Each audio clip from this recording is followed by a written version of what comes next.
नमस्कार दोस्तों, I welcome to Topper Cycle. United Nations की न्यूक्लियर बैन ट्रीटी जिसे अब तक 50 देशों ने साइन किया, वह जनवरी में लागू की जाएगी। तो आज हम देखेंगे यूनाइटेड नेशंस की international treaty on the prohibition of nuclear weapon क्या है और इसकी ज़रूरत क्यों पड़ी और कितने देशों ने इसे साइन किया। तो चलिए शुरू करते हैं। इस लेक्चर की पीडीएफ आप हमारी वेबसाइट toppercycle.com से ले सकते हैं। यूरो न्यूज़ का आर्टिकल है, United Nation treaty to ban nuclear weapons to come into force after 50 signatory. Finally United Nation ने अनाउंस किया कि तकरीबन 50 देशों ने इसे रेटिफाई कर दिया है, international treaty on the prohibition of nuclear weapon, जो कि न्यूक्लियर वेपन्स हैं उन पर बैन लगाएगी और साथ ही यह जनवरी 2021 में इसे लागू कर दिया जाएगा। सेंट्रल अमेरिकन कंट्री होंडुरस, जो कि 50वां देश था जिसने इस ट्रीटी को रेटिफाई किया। 5 nuclear power country Russia, America, Britain, France and China, इन सभी कंट्रीज ने इस ट्रीटी को बॉयकॉट किया, यानी कि इसके अगेंस्ट वोट की। और जो नेटो अलाइज कंट्रीज हैं यूनाइटेड स्टेट्स की, उन्होंने भी इस ट्रीटी को अपोज किया। मगर द नेदरलैंड्स सिर्फ अकेली कंट्री थी जिसने इस ट्रीटी के फेवर में वोट किया। मगर हैरानी की बात यह है कि जापान ने भी इस ट्रीटी का बॉयकॉट किया, क्योंकि सबसे पहले दुनिया में जापान पर ही 2 न्यूक्लियर बॉम्ब गिराए गए थे अमेरिका द्वारा। इसी साल अगस्त को जापान ने 25 एनिवर्सरी घोषित की जब हिरोशिमा और नागासाकी पर अमेरिका ने न्यूक्लियर बॉम्ब से अटैक किया। मगर इसमें इंडिया का क्या रोल था और इंडिया ने क्या रिएक्ट किया? इस मौके पर इंडिया ने वोटिंग नहीं की, उसने वोटिंग को भी बॉयकॉट किया। साथ ही इंडिया का कहना है कि जो जेनेवा बेस्ड कॉन्फ्रेंस है on disarmament as the powerful multilateral disarmament form for negotiation, हम उसके अधीन न्यूक्लियर वेपन यूज करेंगे मगर इस ट्रीटी को साइन नहीं करेंगे। मगर मेजर पावर कंट्रीज इस ट्रीटी को बॉयकॉट क्यों कर रही हैं? जो न्यूक्लियर पावर कंट्रीज है उनका कहना है ये जो ट्रीटी है उसके पास कोई भी प्रोविज़न नहीं है कि डिसआर्मामेंट एंड वेरिफिकेशन, क्या उसके पास इसकी गारंटी है कि अगर कोई कंट्री इस ट्रीटी को साइन करती है तो मगर वह न्यूक्लियर वेपन को कभी यूज़ नहीं करेगा। और साथ ही उन्होंने कहा कि इस ट्रीटी के साथ जो पुरानी ट्रीटी है nuclear non proliferation treaty NPT, उसे भी काफ़ी खतरा होगा। और साथ ही उन्होंने कहा इस ट्रीटी के साथ जो इंटरनेशनल कम्युनिटीज़ हैं वह काफ़ी हिस्सों में डिवाइड हो सकती हैं, जैसे टर्की, पाकिस्तान, अलग देश अपनी एक संगठन इंटरनेशनल ग्रुप क्रिएट कर सकते हैं। Treaty on prohibition of nuclear weapon, ये एक फर्स्ट मल्टीलेटरल ट्रीटी है जो कि बाइंडिंग करती है ऑन इंस्ट्रूमेंट ऑफ न्यूक्लियर डिसआर्मामेंट्स। और यह ट्रीटी सभी कंट्रीज को रिक्वेस्ट करती है कि जो न्यूक्लियर वेपन है उसको बैन करे और कंडेम करे।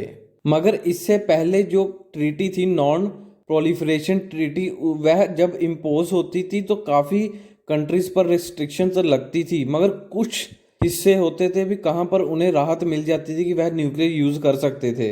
NPT, treaty on the non proliferation of nuclear weapons, यह मेनली एनपीटी ट्रीटी भी कहा जाता है इसे। ये एक इंटरनेशनल ट्रीटी है कि जो प्रिवेंट करती है न्यूक्लियर वेपन और वेपन टेक्नोलॉजी को स्प्रेड होने जाने की। कोई कंट्री अगर किसी दूसरी कंट्री को कोई न्यूक्लियर वेपन टेक्नोलॉजी या न्यूक्लियर वेपन सेल करता है उस पर यह पाबंदी लगाती है। और साथ ही यह प्रमोट करती है peace uses of nuclear energy, कि इस ट्रीटी के द्वारा अगर किसी ने कंट्री ने power plant, nuclear power plant को इस्टेब्लिश करना है वह कर सकता है, मगर इसका कोई गलत यूज़ नहीं कर सकता।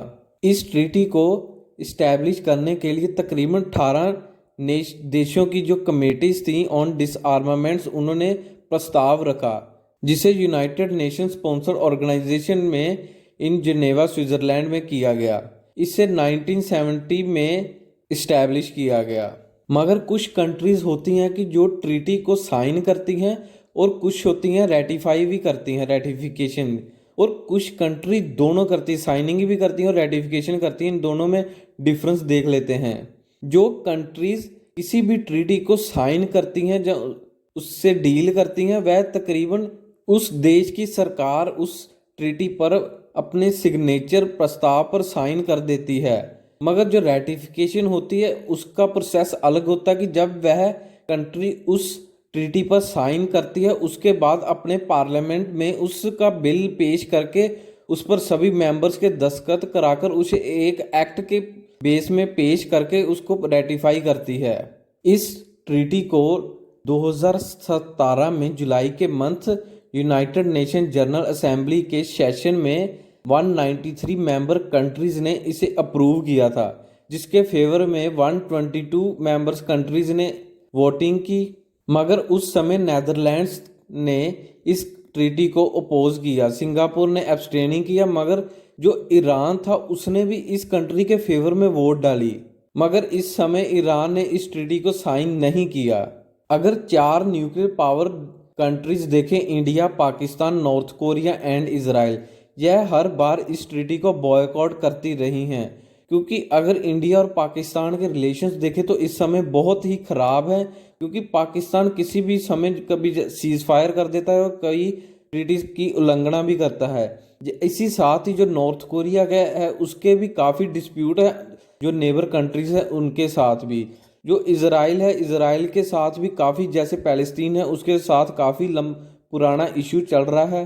तो इन्हीं मुद्दों के कारण यह कंट्रीज इस ट्रीटी को साइन नहीं करती, हर बार बॉयकॉट करती है। फ्रांसेस्को रोका, जो कि प्रेसिडेंट है international federation of red cross and red crescent society के, उन्होंने कहा कि तकरीबन 14,000 न्यूक्लियर बॉम्ब है दुनिया में जो कि इंस्टेंट लॉन्च के लिए तैयार हैं। अगर हम इनकी कैपेसिटी देखें तो जो हिरोशिमा और नागासाकी में न्यूक्लियर वेपन गिरे थे उनसे 10 गुना ज़्यादा अब इनकी पावर है कि यह किसी शहर को नहीं बल्कि कई कंट्रीज को भी डिस्ट्रॉय कर सकती है। ये है एंड इस वीडियो का। चैनल को सब्सक्राइब और लाइक करना मत भूलिएगा।